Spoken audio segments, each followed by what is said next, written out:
Welcome, welcome, welcome. I'm Johnny Stanton. We have Reginald Perriman, Shawn Williams, and we are TSARE. This is a There's Something About Real Estate podcast where we talk all things real estate. What up, though? What up, though? We have special guests with us today. I guess I shouldn't do the black girl clapping the mic. I'm sorry, y'all. Shawn Williams and Jermaine Golden of EXP. Shawn Williams of Next Door. Wait, that's a black girl clap. What the Caucasian clap look like? Do you do right. Oh, she looked back. So it's just a clap. Next Door Mortgage and 100 Black Agent Expo event, lifestyle movement. Let's get it. Man, that's a lot, man. I literally, you think I was Jamaican with all those jobs, right? Right. No. Next Door Lending is the mortgage company that I represent. 100 Black Agents, I'm the founder of, and then we just finished the Black Agent Expo, right? Which I'm super excited to be talking to you guys about today. So thank you guys for having me. I feel like I made it. Like, can I call my mom and tell her like, Mom, I made it? I'm like, I'm on the TSARE podcast. Just tell her to watch, like, and subscribe. Man, listen. I'm that's definitely my baby going on to do TV. that. Organic initiative is hard. So let's stop right there. Ask all of our audience to please like, subscribe to the podcast on all of your favorite platforms. Spotify. It's free to click the like button. Man, it is. Yeah. And you don't even got it, But we you can send money, though, if y'all want. Some good information. Yeah. We do the Deal or No Deal. You got to shout out the Deal or No Deal. Shout out Deal or No Deal Sundays. Every other Sunday. That's where you make money at. Where you make money off of these shows, too, though. Did y'all buy that one without me on 5 points? Oh, no. No. We'll talk about that off the air. Oh, okay. All right. So before we jump, specifically into the movement, let's talk about, who you guys are. So, Shawn, who are you? Where did you come from? And why are you here? Man, who am I? My name is Shawn Williams, originally from the Ann Arbor, Ypsilanti area. Graduated high school, went to Michigan State University, go green.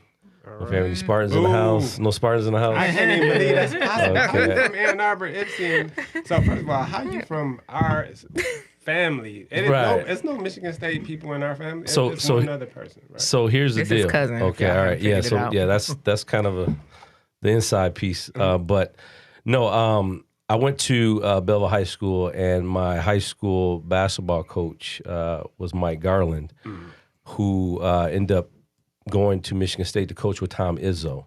So initially, I was actually heading down south to go to one of the HBCUs down there. And when I found out that he was going to go coach, at Michigan State, I was trying to figure out ways I can get to Michigan State, because I thought, that, hey, I might be able to, play with the big boys, So I got up there, and I was telling the story actually earlier.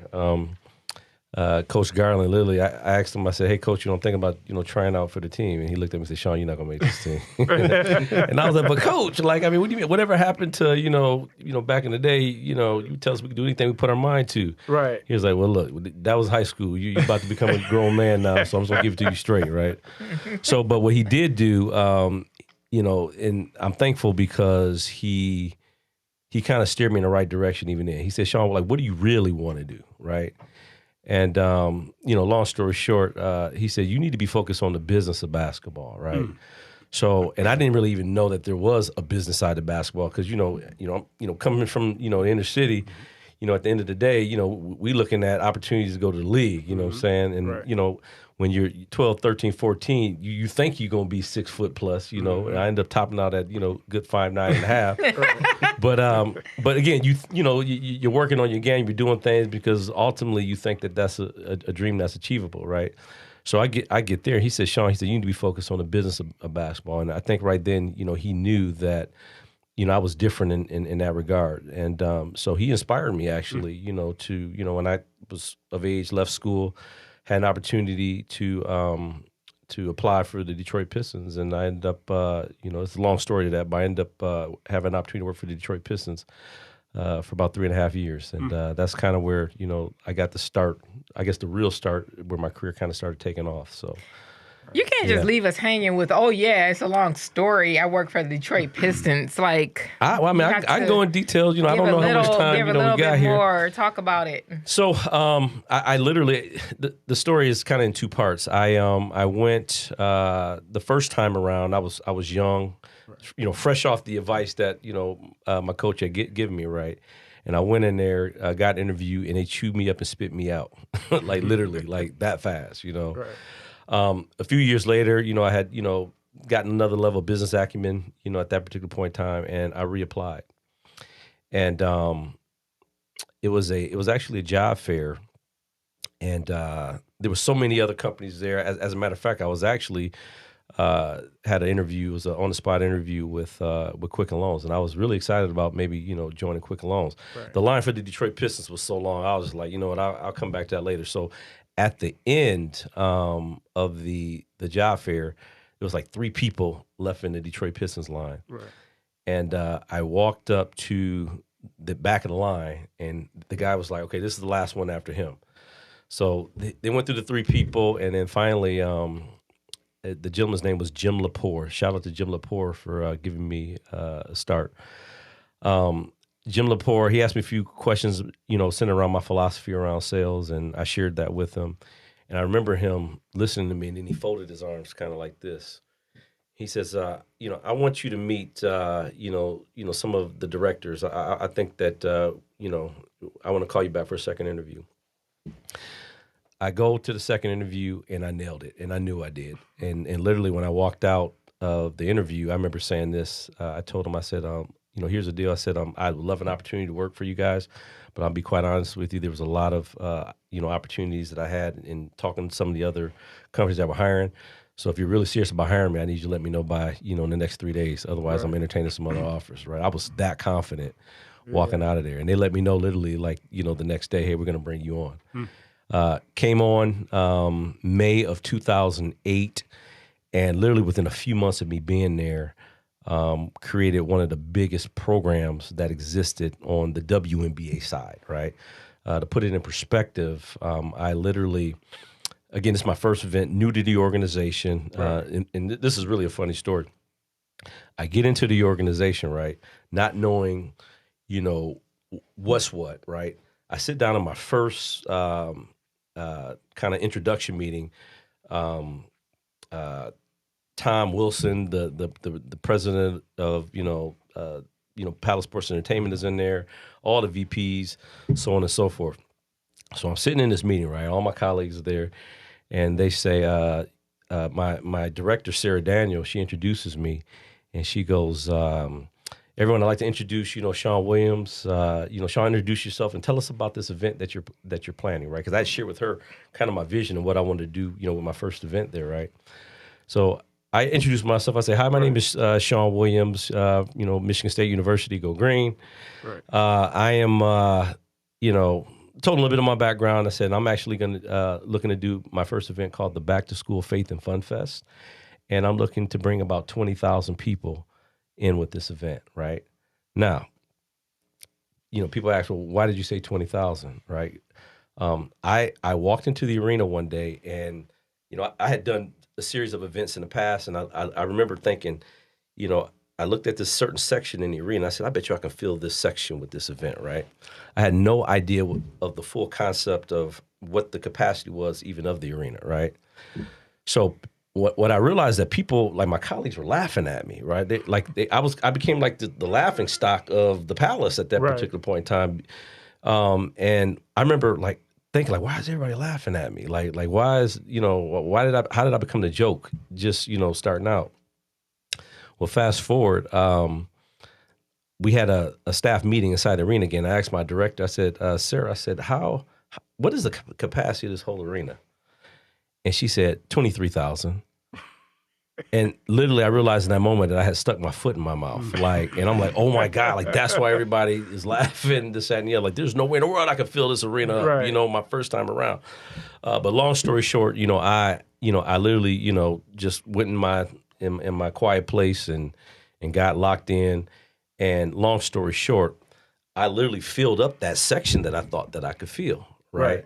Now, mind you, I'm thinking that this event was a failure. Right. So the next day, I get called into the office, right? And honest to God, there's nothing that you could tell me to think that I wasn't going to be fired, right? Here I am waiting my whole life to get to the NBA, Right. and, my first event, I done stuck my foot in my mouth and failed miserably, right?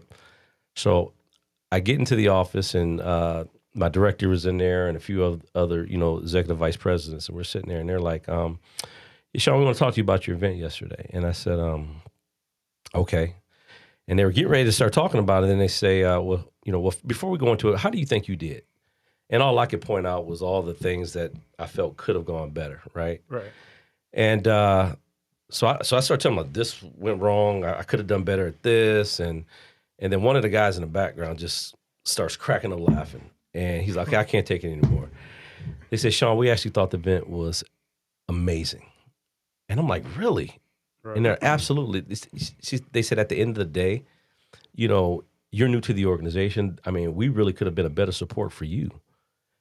And I was like, really? I said, honestly, God, I thought I was going to be fired after this. They're like, absolutely not, right? So I come out the meeting, right? They're giving me praises, and I'm feeling a sense of relief, right?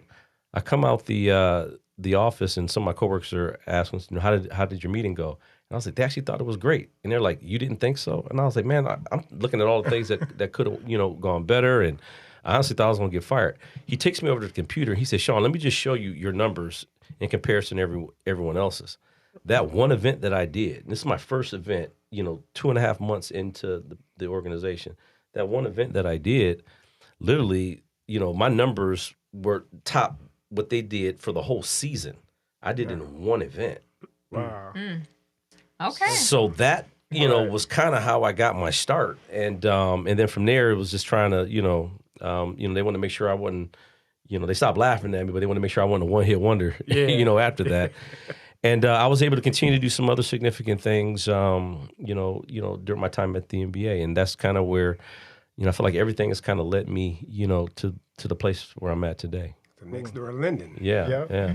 And doing events. Yeah. So, Jermaine, what's going on with you? What's up, Reggie? Jermaine, a fellow realtor of ours, realtor peer over at EXP. Yes, sir. Right? Yes, sir. Yeah. What you got going on? All right, so it's hard to top what Shawn just said. But I've been in real estate now for going on 5 years now. It's been 5 years. 5 years been going past so fast. But I started real estate, before real estate, I was actually in banking. I was a banker at Chase for almost 3 years. Okay. I went to school for film. A lot of people don't know my background is film. Got my degree in filmmaking. I direct and produce films. I direct and produce stage plays. I grew up in the church, so I used to do stage plays in the church. I was a musician as well at church. I played the keyboard, played the sax. Right. So I wear a lot of hats over the years. But I was a banker at Chase for 3 years, and when I was at Chase, I wanted something different. I feel like I wanted to get into real estate. I always had a niche for interest for real estate, but I couldn't do it while I was working at Chase. It was a conflict of interest for the company. So the company said, either you're going to do real estate or you're going to do work for Chase. So I was Chase top banker in the district for two years straight. I was top 200 in the country. And one day out of nowhere, Chase fired me. And my branch manager was trying to fight it, and she was like, we don't want to lose you. And in my spirit, I feel like maybe this door is supposed to be closed for a reason, for the next chapter of my life. So after I got fired from Chase, I decided to go get my real estate license. Took my real estate classes, did it in 1 week. Around that time, after I got fired, I was with my ex-wife at the time. We literally just got married 2 months prior to me getting fired. So now I'm like, that ain't good. I'm like, I got to figure out how I'm going to navigate through this because now I'm married and now I'm responsible. I have my own household and everything. So got my real estate license. And at the same time, I started working a new job for Michigan First Credit Union. I was at Michigan First Credit Union and I was sitting there and I'm like, I can't do this. Like, I was frustrated because they put me in a branch that was brand new. It was a branch inside of a Walmart. And, those in-store branches, it was brand new. So with those branches, it was like only 2 desks in there. So we had to actually stand there and greet people in Walmart that was walking past. So I basically told my assistant manager, I said, I feel like we just high paid greeters at this point. Right. Because that's all we was doing was greeting all day, every day. And their branch hours was from like 10 a.m. to like 7 p.m. That's my whole day. And I just got my real estate license. So I'm like, I want to focus on real estate, but I can't because I can't pull my phone out. Right. I got to be focused on this and that. So when it was downtime, they made us walk through Walmart. And anytime we walked through Walmart, they made us download the Walmart app. So we basically was helping Walmart customers and basically trying to get them to come to Michigan first. So You should start doing those TikToks in the Walmart. Hell yeah. So when they would send me to do my walk, I go in the bathroom. Right. Went in the bathroom, get on my phone, try to figure out some real estate stuff. So around that time, I was actually on the team at Keller Williams when I first started off. And I was getting ready to do my first open house. And I'll never forget, it was a Saturday. I was working, me and my branch manager. It was just me and her. Normally, it's supposed to be 3 people work on the weekends. Right. Just me and her. I tells her, on my lunch break, I'm about to shoot down the street because I was at the one in Troy. I'm about to shoot down the street to Keller Williams to pick up these flyers for open house. She tells me, well, since it's only me and you working today, you're not allowed to leave the building for your lunch break. And I'm like, it's my lunch break. I can't leave the building for my lunch break. How you going to tell me what I'll do for my 1 hour that I have to myself? She ended up calling the vice president, and she was like, well, the vice president said you got 20 minutes. Shoot down there and then come back. Went down there, came back. Around that time, I was telling my now ex-wife, I said, I can't keep doing this. Like, I really want to do real estate. Right. But I can't do it while working for Michigan First. So I said, I'm going to have to take a leap of faith and quit this job.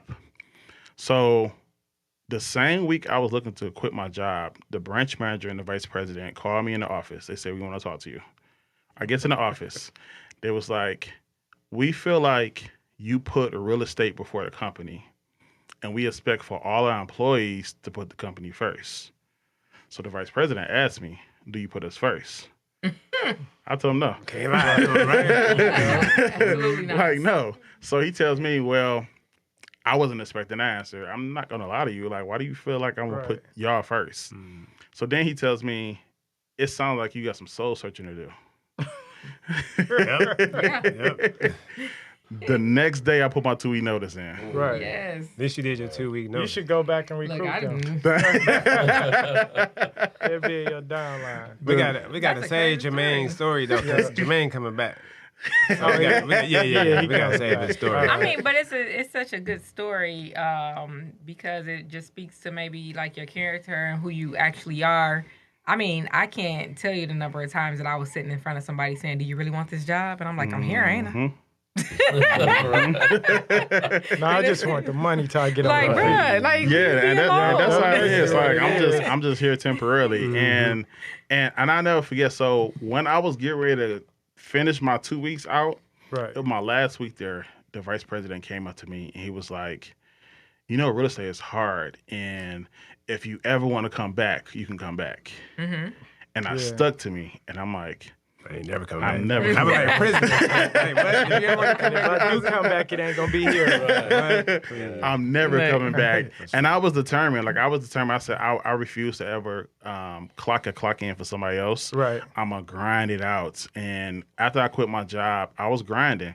Right. At the time, my father, my ex-wife, and my brother-in-law was all working for DTE at Oakland Mall, selling the home protection plan.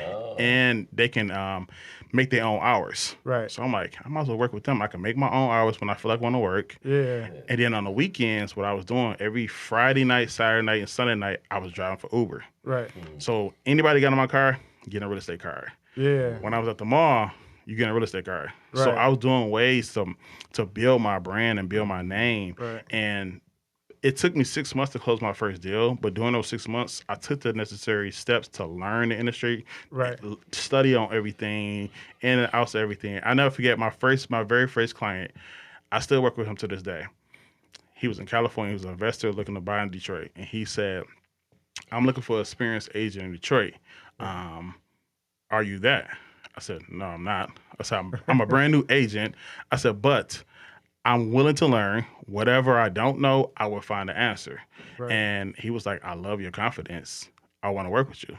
And he had bought and sold probably 10 to 15 properties with me since throughout my career. Cool. And I still work with him to this day. He's connected me with some people out of California, all from my first client. And my first year, I closed 39 deals. Right. And then I continued to build from there and took it from there. And it's like, I said, right. I'm not going to work for nobody else. So I kept grinding. And just like that, he topped my story. Look at that. You know what's unique? You want to know what's unique about that story? I know a lot of people that like to drive for Uber or work part-time jobs. They too embarrassed to give out their card. Because they like, these people ain't going to trust me because I drive for Uber. Like, you got to start somewhere. You just never know. Yeah. And I've closed a couple of deals with some clients that I met from Uber. Wow. Yeah, I might be like, man, I don't like how you drive. You need to do something else. Let's go in the back office. What's the first question that people always ask? Let's see if he... For real estate. When you passing, you in your car driving Uber, somebody in your backseat, you give them a card. Do you do this full time? Oh, okay. Okay. I feel like the first question for me, like, so when I was doing that, like, working and giving out my card, it's like, well, how's the market? Yep. How's the market? How's the market? Or depending on where you at. You got anything for rent? Exactly. Yeah. So, okay, let's talk about this commonality that you both have and this 100 Black agent movement. Man, so 100 Black Agents was actually conceived about 2.5 years ago, right? And the whole purpose really was to just bring Black real estate agents together to network, connect, and build. I'd often ask the question when I would, after I got licensed, I don't know if I mentioned earlier, I'm also a licensed real estate agent in Michigan as well. So after I got licensed, I would ask the question, who's the top Black real estate agent in Metro Detroit? We were at an event, we were talking about the same thing. Mm-hmm. Right. And what's interesting is that most of the Black agents that I talked to, they didn't know. Okay, and I went through, probably a good 60, 70 agents before a few names actually started surfacing, right? And, lo and behold, that's the first time I actually heard Reggie Perriman's name mentioned, along with a gentleman by the name of Kevin Hill, who I haven't had the privilege to meet yet. Those are few names some of the few names that surfaced when I would ask that question. So my whole thought process initially was to just create a networking group to bring everyone together. Okay, what it's evolved into now is just so much greater than what I initially had planned, and so now we're talking about doing quite a few things. We just did the Black Agent Expo, which is going to be obviously one of our annual signature events. We had over 200 Black real estate agents from all over the country come in to network, connect, build, and learn from each other. We had speakers that flew in from all over the country. Reggie Perriman had an opportunity to grace the stage, and everybody's talking about Reggie Perriman now. Sure. If they weren't intro before. music. You had some great speakers, though. He did. Man, listen. Thank God. Thank God and knock on wood, man. Shout out to Fee Gentry, my big sister in real estate, and just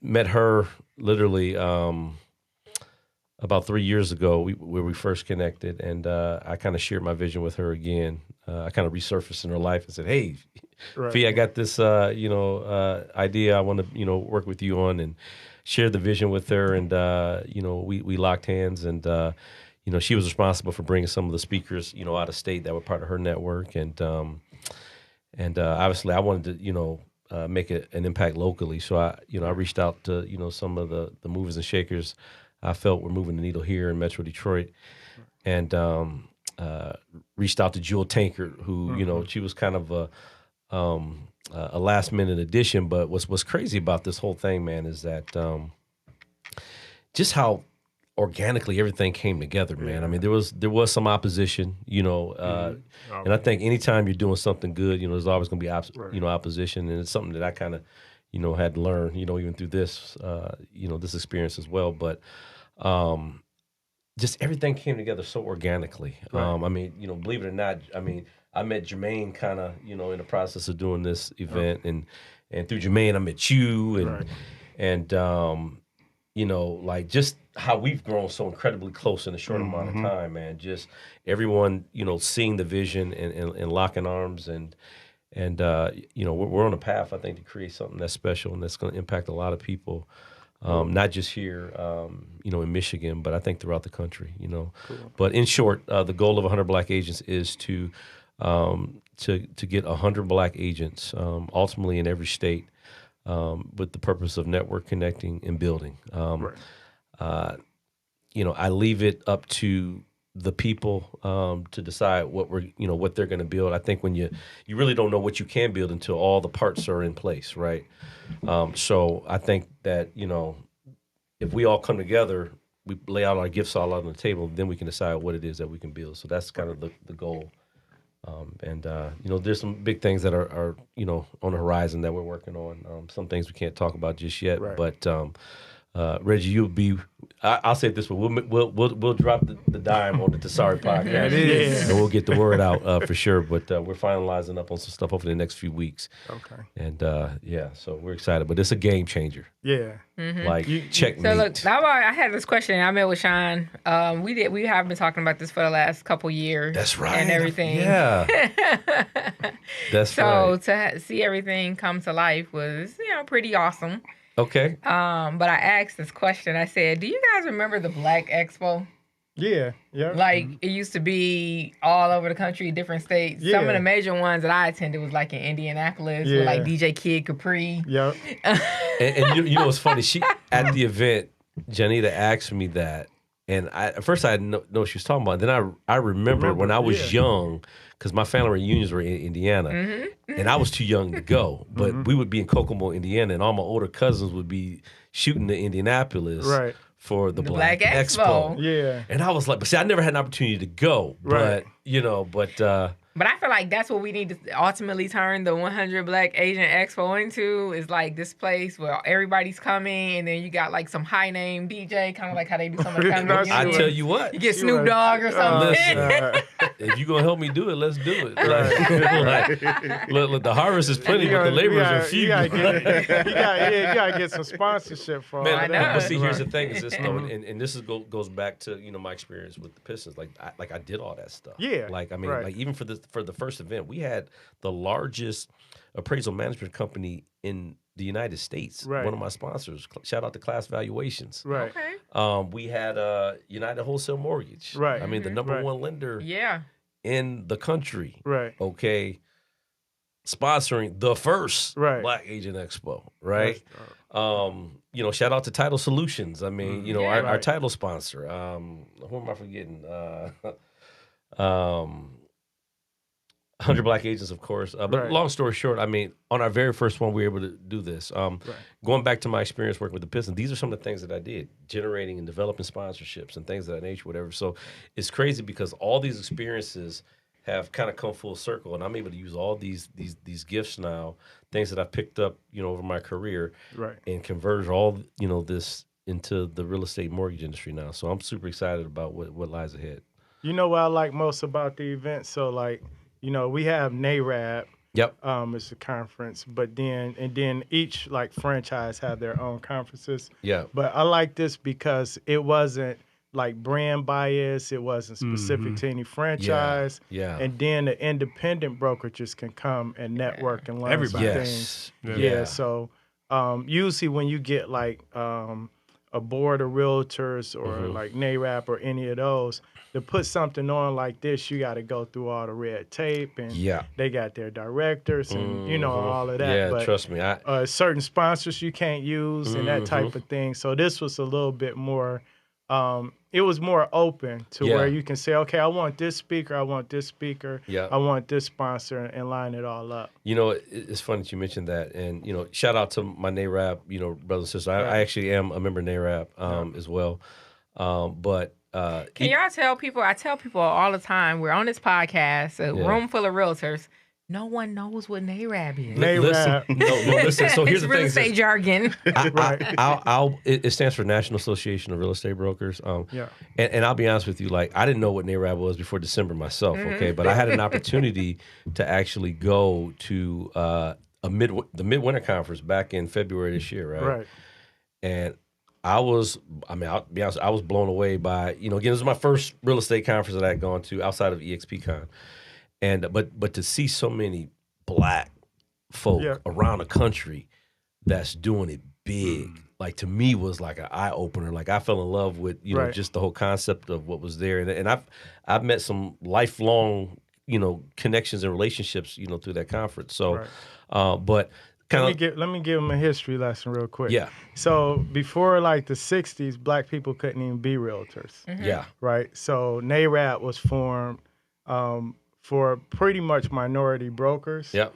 So like Mary Brazelton, a lot of NARAB, one of the founding cities was Detroit. Mm-hmm. Ironically, we got the lowest participation. Yeah. So like when you go to Atlanta, Ohio, some of those states, Texas, it's Houston, huge, right, compared to Detroit. Yeah. So when I was little, the first time I even heard the word reparations, it was this guy, reparations. They called him Reparations Ray. His name was Ray Jenkins.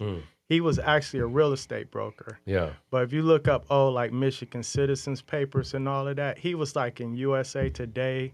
Nationally, they knew him for fighting for reparations back then. This was like in the late 70s, early 80s. Yeah. He was a real estate broker. I think he was president of NARAB in Detroit for a moment. Okay, yeah. But look him up. So there's a lot of history in NARAB. For sure, yeah. And a lot of realtors, especially the young realtors, don't know, or real estate agents in general, because you don't have to be a realtor to be a real estate agent. Yeah. The realtor part is the organization. Yeah, you're right. So just wanted to clear that up. No, Reggie's for sure. 100 years But old. you should definitely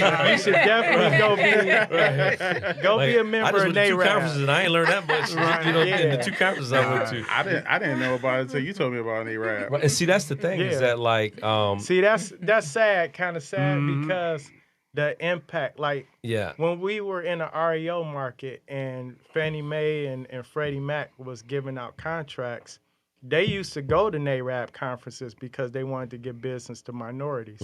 So there was certain education through NARAB that kind of get you into becoming an REO broker. And a lot of people missed out because they didn't know about NARAB. Right. Well, again, like, shout out to, my brothers and sisters, at NARAB. They actually, I was approached by a group to kind of be more active. Because I'll be honest with you, again, remember, I conceived this, 100 Black Agents 2 years ago. Right. But once I went to my first midwinter conference at NARAB, in my back of my head, I was thinking like, man, they got all this good stuff going on. Like, do I even need to do 100 Black Agents? And then I kind of settled myself down for a second, and I think the biggest issue for me was that I don't like asking for permission to do stuff. Right. Like if I have a vision and something I want to do, I don't want to have to be going through no boards and checking with folk. I just want to be able to do it. Right. So that was kind of my reason for not like, going all in, in that regard. Right. But I'm hoping that my efforts with 100 Black Agents at some level raises the awareness for some of the great things that NARAB is doing.